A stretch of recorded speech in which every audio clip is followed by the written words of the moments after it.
മധ്യപ്രദേശിൽ രാജ്യസഭാ സ്ഥാനാർത്ഥിയുടെ പത്രിക തള്ളിയ നടപടിയിൽ കോൺഗ്രസ് നേതാക്കൾക്ക് സമയം അനുവദിച്ച തെരഞ്ഞെടുപ്പ് കമ്മീഷൻ. നാളെ ഉച്ചയ്ക്ക് 12 മണിക്ക് കൂടിക്കാഴ്ച നടക്കും. നേരത്തെ തെരഞ്ഞെടുപ്പ് കമ്മീഷൻ ആസ്ഥാനത്ത് നേതാക്കൾ എത്തിയിരുന്നെങ്കിലും അകത്തേക്ക് പ്രവേശിപ്പിച്ചിരുന്നില്ല.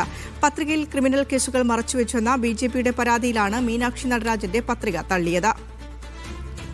റഷീദ് ബിൻ മുഹമ്മദ് ചേരുന്നുണ്ട്. റഷീദ്, അല്പസമയം മുൻപ് വലിയ രീതിയിലുള്ള പ്രതിഷേധങ്ങൾക്കാണ് തെരഞ്ഞെടുപ്പ് കമ്മീഷൻ ഓഫീസിന്റെ മുൻവശം സാക്ഷ്യം വഹിച്ചത്.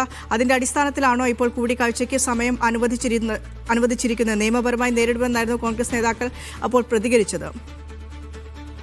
വിനീഷ, മധ്യപ്രദേശിൽ നിന്നുള്ള കോൺഗ്രസിന്റെ രാജ്യസഭാ സ്ഥാനാർത്ഥി മീനാക്ഷി നടരാജന്റെ പത്രിക തള്ളിയതിൽ വലിയ പ്രതിഷേധമാണ് മണിക്കൂറുകൾക്ക് മുമ്പ് കേന്ദ്ര തെരഞ്ഞെടുപ്പ് കമ്മീഷന്റെ ആസ്ഥാനത്ത് കോൺഗ്രസ് നേതാക്കളുടെ ഭാഗത്ത് നിന്ന് ഉണ്ടായിരുന്നത്. എന്തായാലും ഇതിൽ ഇപ്പോൾ തെരഞ്ഞെടുപ്പ് കമ്മീഷൻ നടപടി ഇപ്പോൾ നേതാക്കൾക്ക് അനുമതി നൽകിയിരിക്കുകയാണ്. നാളെ ഉച്ചയ്ക്ക് 12 മണിക്ക് കോൺഗ്രസ് നേതാക്കൾക്ക് തെരഞ്ഞെടുപ്പ് കമ്മീഷനെ സമീപിക്കാമെന്നുള്ളതാണ് ഇപ്പോൾ അറിയിച്ചിരിക്കുന്നത്. എന്തായാലും നേരത്തെ നാടകീയമായിട്ടുള്ള രംഗങ്ങളായിരുന്നു കേന്ദ്ര തെരഞ്ഞെടുപ്പ് കമ്മീഷന്റെ ആസ്ഥാനത്ത് മുമ്പിലുണ്ടായിരുന്നത്. ഈ കമ്മീഷൻ പരാതി നൽകാൻ എത്തിയിട്ടുള്ള KC വേണുഗോപാൽ, ജയറാം രമേശ്, സച്ചിൻ പൈലറ്റ് അടക്കമുള്ള നേതാക്കളെ ഈ ഗേറ്റിന് മുമ്പിൽ തടയുകയും പിന്നീട് അരമണിക്കൂറിലധികം കുത്തിയിരിപ്പ് സമരം നടത്തിയതിനു ശേഷമാണ് 2 നേതാക്കൾക്ക് അകത്തേക്ക് കയറാനുള്ള അനുമതി നൽകിയത്. ഇതിനുശേഷം ഏതെങ്കിലും തരത്തിലുള്ള ചർച്ചയ്ക്ക് കമ്മീഷൻ തയ്യാറായില്ല എന്നുള്ള പരാതി കൂടി KC വേണുഗോപാൽ അടക്കമുള്ള നേതാക്കൾ പങ്കുവെക്കുകയും ചെയ്തിട്ടുണ്ട്. ഇതിനുശേഷമാണ് ഇപ്പോൾ നാളെ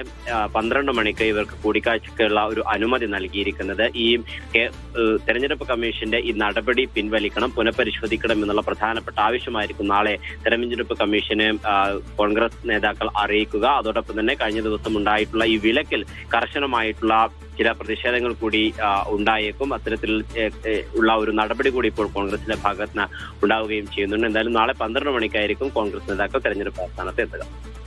ശരി.